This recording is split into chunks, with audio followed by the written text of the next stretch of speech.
Gulay, isang magandang umaga at welcome back nga pala ulit dito sa aking channel.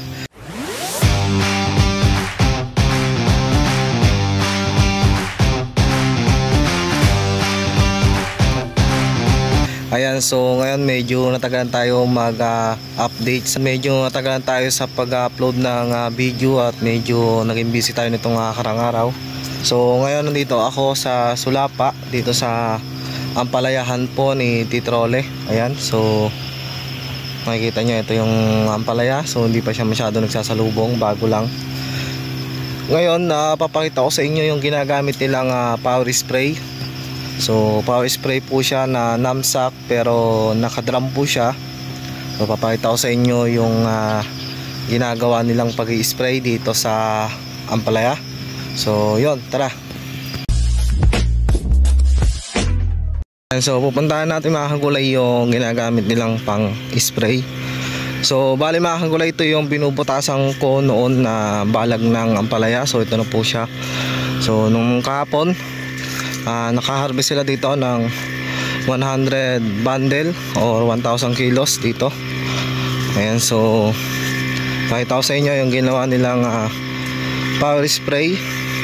Pero hindi po to yung mga power spray na dibuhat, yung makina niya ay medyo malaki. So papakita ko sa inyo. So andito tayo, papakita ko po sa inyo para may ideya din po kayo kung sakaling gusto nyong makatipid.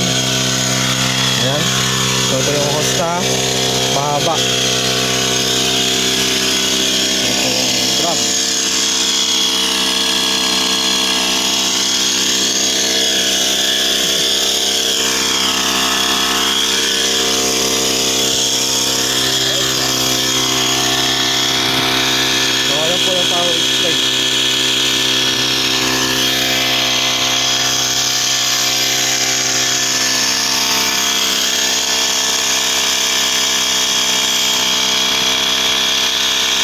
So mahaba po yung hose na yan, 110 meter na hose. Dito po yan nakalagay sa gitna. Ayan, so nahatak po. So power spray po siya. Ayan, ganyan po yung ginagamit ko sa talong.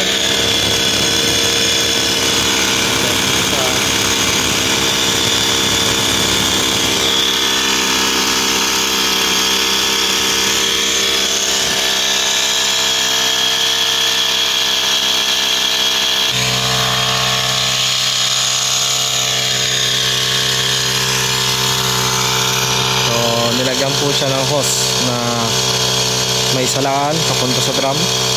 So kung bubuhatin kasi yung power spray na yan, madaing karga to. So yan po ang ginawa nila para medyo hindi masakit sa balikat pag nag-spray. So bumili na lang po sila ng hose na ganito. So bali 110 meters. At yung gamit nilang nozzle ay yung pang car wash.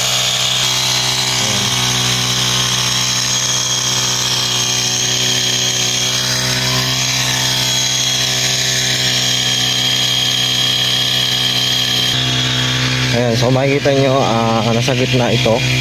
So sakto po yan hanggang doon sa dulo yung pinaka-hose nya. Ito ay nakabigkis sa kanya para hindi siya mahirap maghatak. Kailangan dito sa pag-spray ng ganito ay nasa 2 tao kasi yung tigahatak po ng hose. So pinakita ko lang po sa inyo yun na pwede po natin gamitin yung power spray na namsak para hindi na po tayo bumili na mas malaking power spray. So makikita nyo naman sa buga ng power spray na to ay makikita nyo na malakas. So kayang kaya naman yung ibuga kahit na mahaba yung hose na gamit. Ayan, so mas madali at medyo mas makakamura kayo kung ganito. Kung may power spray kayo, hose na lang ang kailangan. Ayan.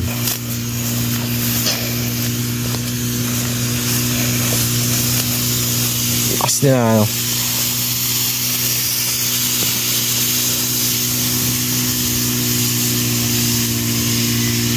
So, ganun.